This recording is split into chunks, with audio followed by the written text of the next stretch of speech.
Hello everyone, నేను మీ సుందర్ వీరమైన మీరు చూస్తుంది స్మార్ట్ సుందర్ యూట్యూబ్ ఛానల్. ఈరోజు నేను మీకు ఒక ఇంట్రెస్టింగ్ గ్యాడ్జెట్ ఎలక్ట్రికల్ గ్యాడ్జెట్ మీ ముందుకు తీసుకొచ్చానండి. అది యాక్చువల్గా ఎందుకు పనిచేస్తుంది, సో దీని ఉపయోగం ఏంటి, సో దీన్ని ఎలా వాడాలి, ఎక్కడ దొరుకుతుంది అనేది నేను ఈరోజు మీకు ఎక్స్ప్లెయిన్ చేయబోతున్నాను. క్లియర్గా వినండి. అయితే నా ప్రీవియస్ వీడియో రిఫ్రిజిరేటర్స్, ఏ రిఫ్రిజిరేటర్స్ తీసుకోవాలి, రిఫ్రిజిరేటర్ ఎలా పనిచేస్తుంది, డీఫ్రాస్ట్ అనేది ఈ సింగిల్ డోర్ రిఫ్రిజిరేటర్లో డీఫ్రాస్ట్ గురించి నేను ఎక్స్ప్లెయిన్ చేశాను. ఎవరైనా చూడకపోతే ఆ వీడియో కార్డ్స్లో ఉంది, చూడండి. సో ఆ రోజు ఆ వీడియోలో నేను మీకు క్లియర్గా చెప్పాను, కొత్తగా ఎవరైనా రిఫ్రిజిరేటర్ కొనాలంటే డబుల్ డోర్ రిఫ్రిజిరేటర్ కానీ లేకపోతే ఫ్రాస్ట్ ఫ్రీ టెక్నాలజీ ఉన్న రిఫ్రిజిరేటర్ కానీ తీసుకోమని చెప్పాను. అయితే డైరెక్ట్ కూలింగ్ టెక్నాలజీ ఉండి సింగిల్ డోర్ రిఫ్రిజిరేటర్ ఉంటే మాత్రం, వాళ్ళు ఎవరైనా కొత్తగా తీసుకుంటే మాత్రం, సో వాళ్ళకి ఈ గ్యాడ్జెట్ చాలా బాగా ఉపయోగపడుతుందండి. అది ఎలాగో ఇప్పుడు నేను చెప్తాను, క్లియర్గా వినండి. జనరల్గా మనకి డైరెక్ట్ కూల్ టెక్నాలజీ లేకపోతే సింగిల్ డోర్ రిఫ్రిజిరేటర్లో వచ్చే ప్రాబ్లం ఏంటి అంటే, డీఫ్రిజిరేటర్లో మనకి ఫ్రోజన్ ఐస్ తయారవుతుంది, అంటే ఐస్ గడ్డ కడుతుంది. సో అలా గడ్డ కట్టకుండా ఐస్ ఉండాలంటే ఏం చేయాలంటే, మనం ఏం చేస్తాం, వీక్లీ వన్స్ లేకపోతే వీక్లీ ట్వైస్ ఆ డీఫ్రాస్ట్ బటన్ని ప్రెస్ చేస్తాం. సో డీఫ్రాస్ట్ బటన్ని ప్రెస్ చేయడం వల్ల ఒక 10 or 20 minutes ఆ ఫ్రాస్టింగ్ అనేది, అంటే ఆ గడ్డ కట్టడం అనేది ఆగిపోతుంది. అలాగే ఫ్రిడ్జ్లో ఉన్న ఐస్ అంతా కరిగి వాటర్ రూపంలో కిందికి వెళ్ళిపోతుంది.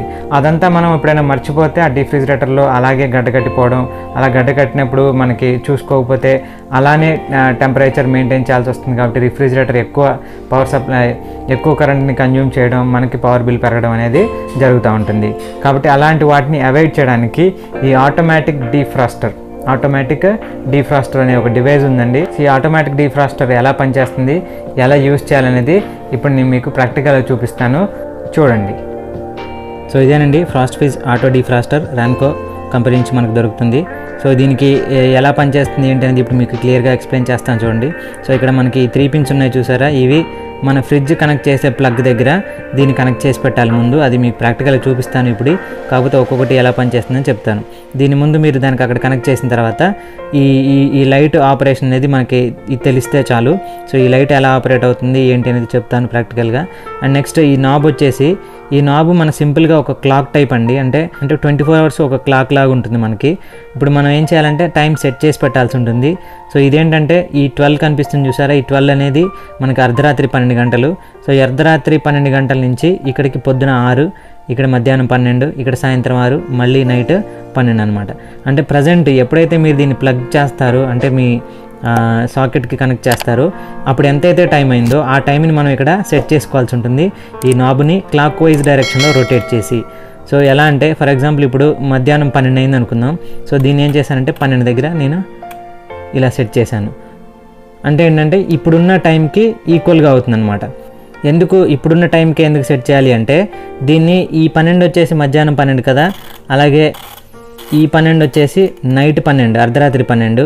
అంటే మనం ఏదైతే టైం సెట్ చేసామో అక్కడి నుంచి ఈ టైమర్ ఇందులో రన్ అవుతూ ఉంటుంది, ఈ నాబ్ కూడా తిరుగుతూ ఉంటుంది.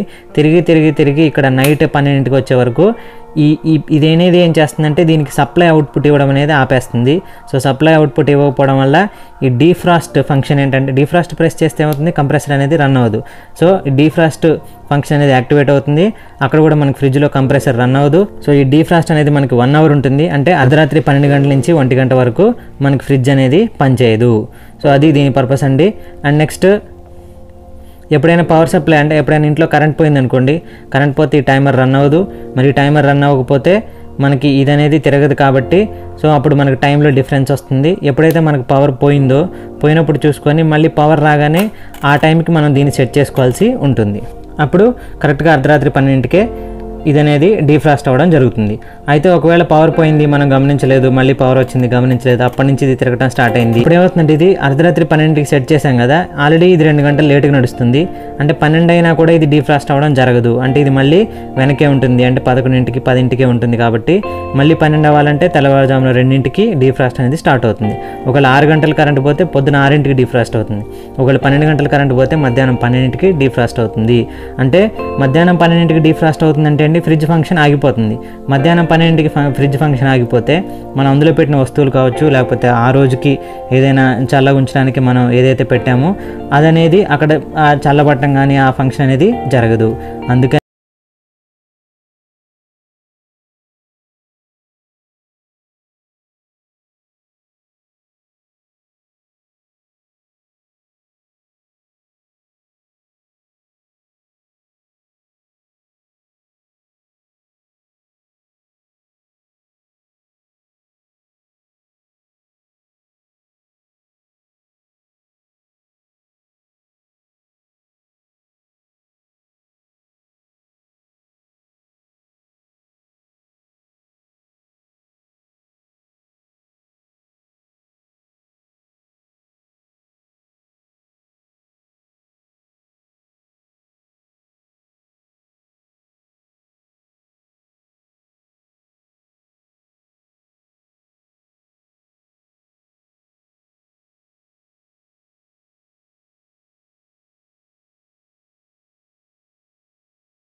తీసుకురాగానే ఏమైందంటే కూలింగ్ ఫంక్షన్ అనేది ఆగిపోయింది. అంటే సప్లై అనేది ఈ సాకెట్ వరకు మాత్రమే వస్తుంది కానీ ఇందులోంచి ఫ్రిడ్జ్లోకి వెళ్ళటం లేదు. సో అప్పుడు అనేది కంప్రెసర్ రన్ అవ్వదు. ఇది అనేది 1 అవర్ ఉంటుంది. ఆ తర్వాత మళ్ళీ 1 o'clock అవగానే అలా ఆన్ అయిపోతుంది. సో అట్లా 2, 3, 4, 5, 6 అట్లా మార్నింగ్ డే టైం అంతా కూడా దీని ఫంక్షన్ అనేది నడుస్తూనే ఉంటుంది. అర్ధరాత్రి 12 అవగానే ఇలా ఆగిపోతుంది. సో ఇప్పుడు ఏంటంటే ఇది ఇలా ఉంది, ఇది ఒక కండిషను. సో డీఫ్రాస్ట్ అనేది ఒక కండిషన్. అండ్ నెక్స్ట్ వచ్చేసి పవర్ సప్లై లేకపోవడం, అంటే ఇంట్లోకి పవర్ సప్లై లేకపోవడం, అంటే బయట కరెంట్ పోతే మనకి అసలు దీనికి కూడా సప్లై లేదు కాబట్టి ఈ 2 బల్బులు అనేది వెలగటం జరగదు. సో అలాంటి సిచ్యువేషన్లో మనం ఎక్కడైతే ఈ నాబ్ ఆగిపోయిందో మళ్ళీ పవర్ రాగానే ఈ నాబ్ని మన ప్రజెంట్ సిచ్యువేషన్కి, అంటే ప్రజెంట్ టైంకి సెట్ చేసుకోవాల్సి ఉంటుంది. ఎందుకనేది మీకు ఆల్రెడీ ఎక్స్ప్లెయిన్ చేశాను. సో టైంలో డిఫరెన్స్, డీఫ్రాస్ట్ టైంలో డిఫరెన్స్ రాకుండా ఉండటానికి ఇది అనేది సెట్ చేసుకోవాల్సి ఉంటుంది. సో చూశారు కదా ఇది ఎలా పనిచేస్తుంది, ఏంటి దీని పర్పస్ ఏంటి, ఎందుకు దీన్ని ఎక్కడ యూస్ చేయాలనేది క్లియర్గా అర్థమైంది కదా.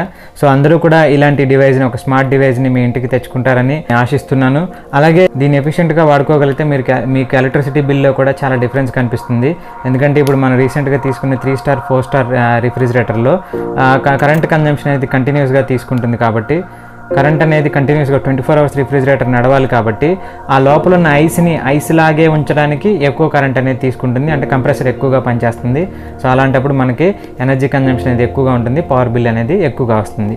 ఇది ఆ పవర్ బిల్ని అవాయిడ్ చేయడానికి చాలా బాగా యూజ్ అవుతుందండి. ఇది మనకి అమెజాన్లో, ఫ్లిప్కార్ట్లో దొరుకుతుంది. అంటే ఫ్రాస్ట్ ఫిజ్, లేకపోతే ఆటో డీఫ్రాస్టర్, లేకపోతే ర్యాన్కో, ఇలా ఏ టైప్ చేసినా కూడా మీకు ఈ డివైస్ కనిపిస్తుంది. 650 or 700లో కనిపిస్తుంది. మీరు ఈ సేల్లో తీసుకుంటే మాత్రం 100-200 కూడా తగ్గొచ్చు. సో ఆ లింక్ కింద డిస్క్రిప్షన్లో ఇస్తాను. ఆ లింక్ యూజ్ చేసి దీన్ని బై చేయండి, ఒకసారి ట్రై చేయండి.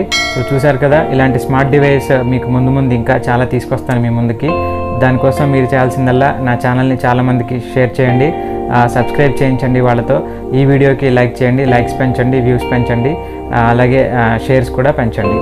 Thank you for watching my video.